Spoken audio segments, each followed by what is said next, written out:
હજી સૂતી છે તું? હા, ચાલો વિદા ને કામે જા. જા. રાજેશ, હું કેવી રીતે કામે જાઉં? મારામાં ઊભા થવાની શક્તિ નથી. એક અઠવાડિયાથી હું ખાટલે પડી છું. હું તમને બે હાથ જોડું છું. મને શાંતિથી આરામ કરવા દો. મારામાં હવે શક્તિ નથી રહી કામે જવાની. ચોપ કર ચાલે. મજા નથી વાળી. એક અઠવાડિયાથી તું સૂતી છે, કામે નથી જતી. તને ખબર છે તું કામે નથી જતી ને એટલે મને કેટલી તકલીફ થાય છે. પેલો ભીખલો મને હવે દારૂ આપવાની ના પાડે છે કે બાકીમાં દારૂ નહીં આપું. તમને તમારા દારૂની પડી છે? અહીંયા ઘરમાં ખાવા માટે લોટ નથી.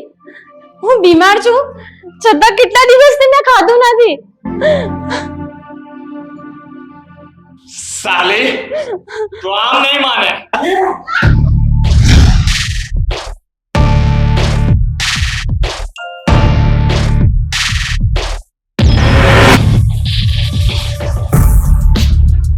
એ છોકરી, તું અહીંયા શું કામ આવી છે? જા તારા ઘરે જા. હું તમારા જેવા રાક્ષસોનો હાથમાંથી આંટીને છોડાવવા આવી છું.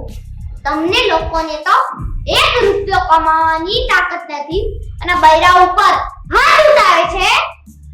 હે છોકરી, મોઢું સંભાળીને બોલજે નહીં તો એક તમાચો ચડી દઈશ. તમારા જેવા નકામા લોકો બીજું કરી પણ શું શકે? બૈરા અને છોકરીઓ ઉપર હાથ જ ઉઠાવવાનો ને? આ મારી પત્ની છે. હું એની સાથે ગમે તે કરું, એને મારું કે મારી નાખું, તારે શું? હા, આ તમારી પત્ની છે પણ આ તમારી કોઈ ખરીદેલી પ્રોપર્ટી નથી કે તમે એને કંઈ પણ કરી શકો. અચ્છા, તો તું મને ધમકી આપે છે એમ? હા, શું કરી લઈશ તું? હું મારી પત્નીને મારીશ તો શું કરી લઈશ તું?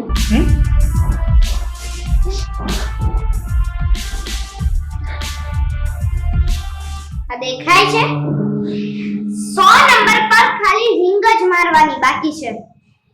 પોલીસનો નંબર છે પોલીસ. જોઈ લીધો ને 100 નંબર? લગાઈ દો પોલીસને ફોન. હા આંટી, તમે ચાલો મારા ઘરે. આ માણસ તમને અહીંયા શાંતિથી નહીં જીવવા દે. ચાલો.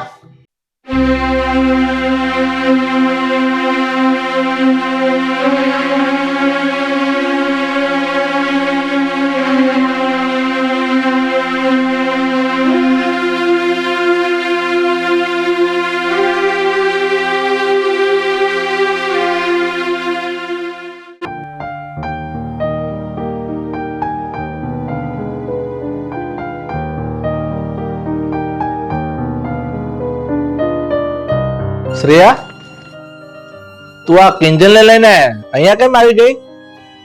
શું થયું છે એને?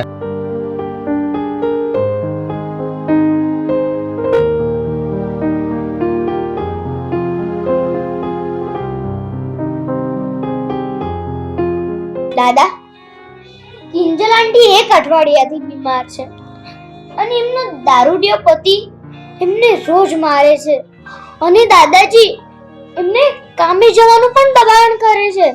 હે ભગવાન, આ તો સાલો કોઈ માણસ છે કે રાક્ષસ?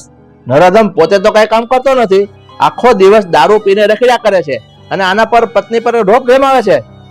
દાદા, કિંજલ આંટી જ્યાં સુધી સાજા ન થઈ જાય ને ત્યાં સુધી હું એમને આપણા જ ઘરે રાખવા માંગુ છું. કાંઈ વાંધો નહીં બેટા, આ કિંજલ આંટી છે ને એ ભલે તું તારે અહીંયા રહેતા. બસ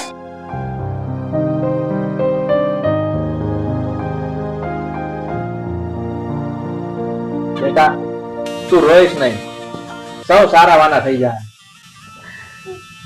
કઈ સારું નહીં થાય દાદા. મારી જિંદગી નરક બની ગઈ છે. બેટા, તું તારા સાસુના ઘરે હું કામ નથી વહી જાતી? આ રાક્ષસ ને રહેવા કરતા તું એની ઘરે વહી જા. અને અથવા તો તારા પિયરમાં વહી જા. દાદા, મારા સાસરીમાં મારા સાસુ સસરા કોઈ નથી અને પિયરમાં મા બાપ પણ નથી. હવે હું જાઉં ક્યાં?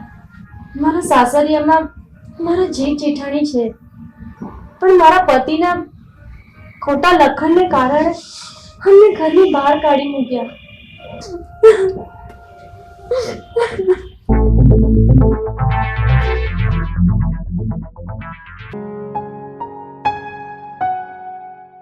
અરે બેટા, તું કોણ છે? આંટી, તમારો શૈતાન દિયર રાજેશ અને કિંજલની પાડોશી છું. તો પણ અહીંયા શું કામ આવી છે? બોલ ને બેટા, શું કામ છે તારે? હું અહીં ફરિયાદ કરવા આવી છું. ફરિયાદ? પણ શેની ફરિયાદ? તમે કઈ જાતના માં છો અને કયા પ્રકારના જેઠાણી છો? તમારો દિયર અવળે રસ્તે ચડી ગયો છે, દારૂડિયો બની ગયો છે. તમારે એને સમજાવવાની જગ્યાએ ધક્કા મારીને બહાર કાઢી મૂક્યો. કિંજલ આંટીને તમે તમારા દિયરની વહુ બનાવીને ઘરે તો લાવ્યા છો, તો તમારી એટલી તો ફરજ છે ને કે તમે સાચવો. બેટા, તારી વાત તો સાચી છે. જ્યારે કોઈ પણ સંતાન બગડે છે ને, ત્યારે એની પાછળ એના મા બાપની ગેરજવાબદારીનું કારણ હોય છે.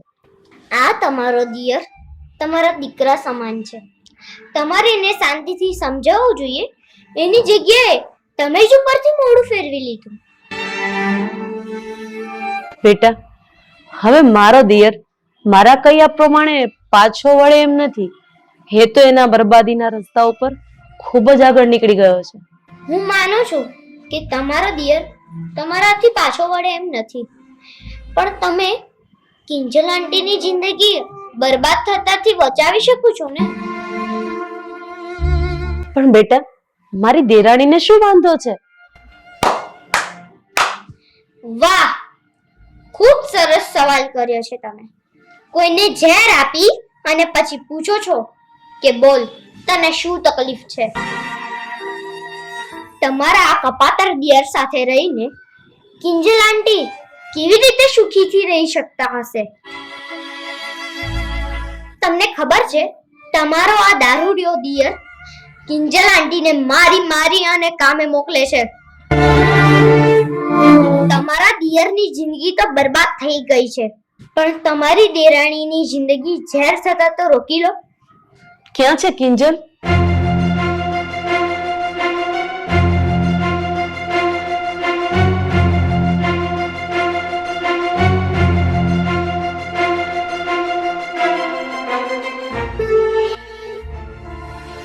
આ તમારો દિયર તમારા દીકરા સમાન છે.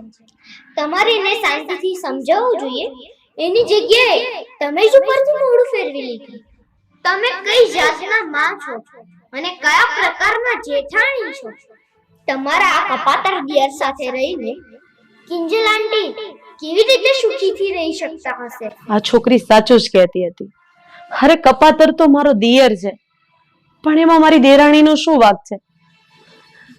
આમાં એનો કોઈ વાંક નથી. અરે એ તો બિચારી બે કોળિયા ખાઈને ખૂણામાં બેઠી રહેતી હતી.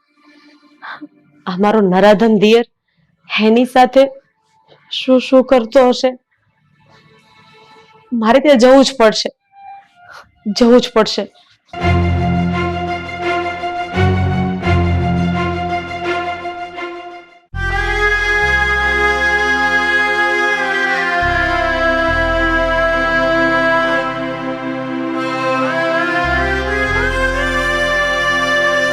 બેટા, કિંજલ હવે તને કેમ છે? અત્યારે સારું છે દાદા. હવે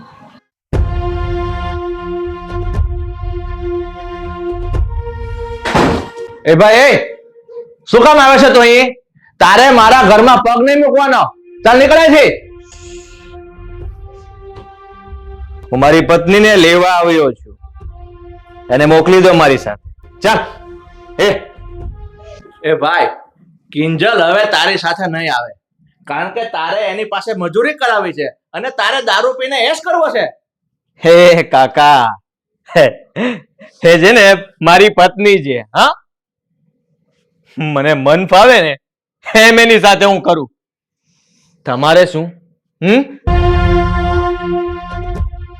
એ ભાઈ, કિંજલ તારી પત્ની છે ને, તો એ મારી માનેલી દીકરી છે. એ તારી સાથે નહીં જ આવે. સમજી ગયો? ચાલ નીકળ અહીંથી. કાકા, તમે જો સીધી રીતે નહીં માનો ને, હા, તો તમને મજા નહીં આવે. નહીતર શું કરી લઈશ તું? હું ભૂલી જઈશ કે તમે એક વડીલ છો. અને હા, મારો હાથ છે ને હે તમારા પર ઉપડી જશે. એ આંટી, મારા દાદા જોડે વ્યવસ્થિત વાત કર, સરખી રીતે વાત કર, ને તરપાને ધોરાદારે આપને તારા દેખાડી દઈશ. અરે વાહ, છોટા પેકેટ और बड़ा धमाका. સાચું કહું ને તો તું સુતળી બોમ્બ જેવી છે. હા, બહુ વધારે પડતો અવાજ કરે છે તું. હું ફક્ત અવાજ જ નથી કરતી, પણ હું જે બોલું છું ને એ કરી પણ બતાવું છું. અચ્છા,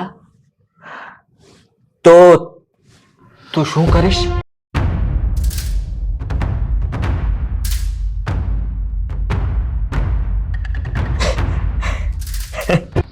દેખાયો આ નંબર? તારી પાસે ફક્ત 10 સેકન્ડ છે. 10 સેકન્ડમાંથી અહીંયા નહીં નીકળ્યો ને બહાર તો સીધો જેલમાં મોકલી દઈશ. ચાલ નીકળ અહીંયાથી. નીકળ.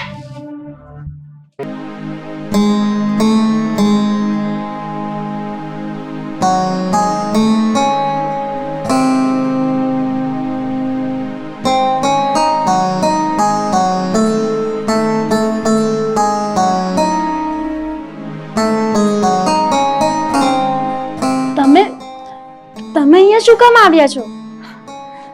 ચાલ્યા જાઓ અહીંથી. મને ખબર છે કે ઘરે કોઈ નથી. ડોસો મંદિરે ગયો છે અને પેલી બિલાડી જેવી છોકરી સ્કૂલે.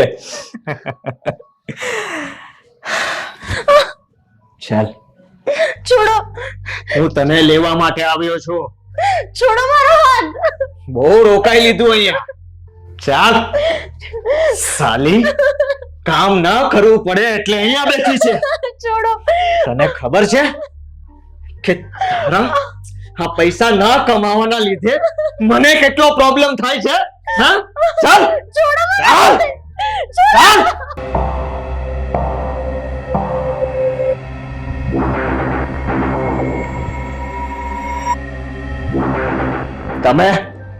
તમે અહીંયા શું કામ આવ્યા છો?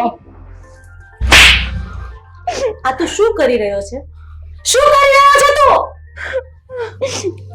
ઘરમાં કોઈ નથી એમ સમજીને તમે આંટીને લેવા આવ્યા હતા ને, પણ હું 24 કલાક આંટીની આસપાસ જ હોઉં છું. કિંજલ મારી પત્ની છે અને એને હું ઘરે લઈ જવા માટે આવ્યો છું. અરે કિંજલને પત્ની કહેતા પહેલા તું સારો પતિ તો બન. છોરીના 4 ફેરા ફરી લેવાથી કોઈ પતિ નથી બની જતું. અરે સાચો પતિ તો એ છે જે પોતાની સ્ત્રીનું સન્માન કરે. પતિ એ છે કે પત્નીને કોઈ પણ ભોગે રક્ષણ કરે છે, પણ તમે તો માત્ર ને માત્ર તમારી પત્નીનું શોષણ કર્યું છે.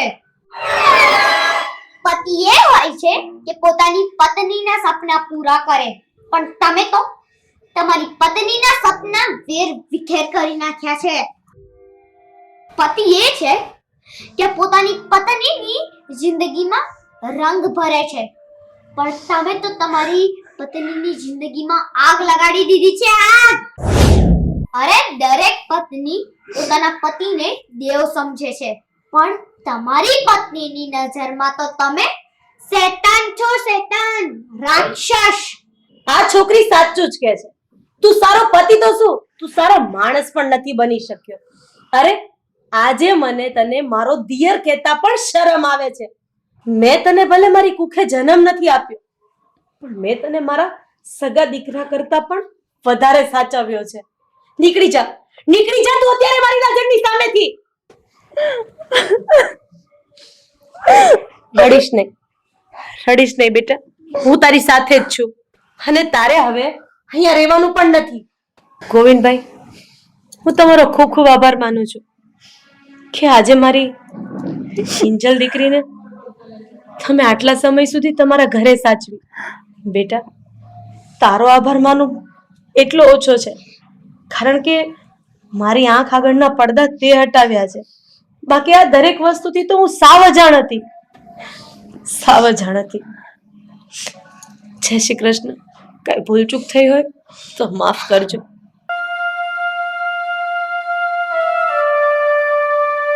ચાલ કિંજલ, ભાભી, ચાલ. ભાભી, કિંજલ, કિંજલ.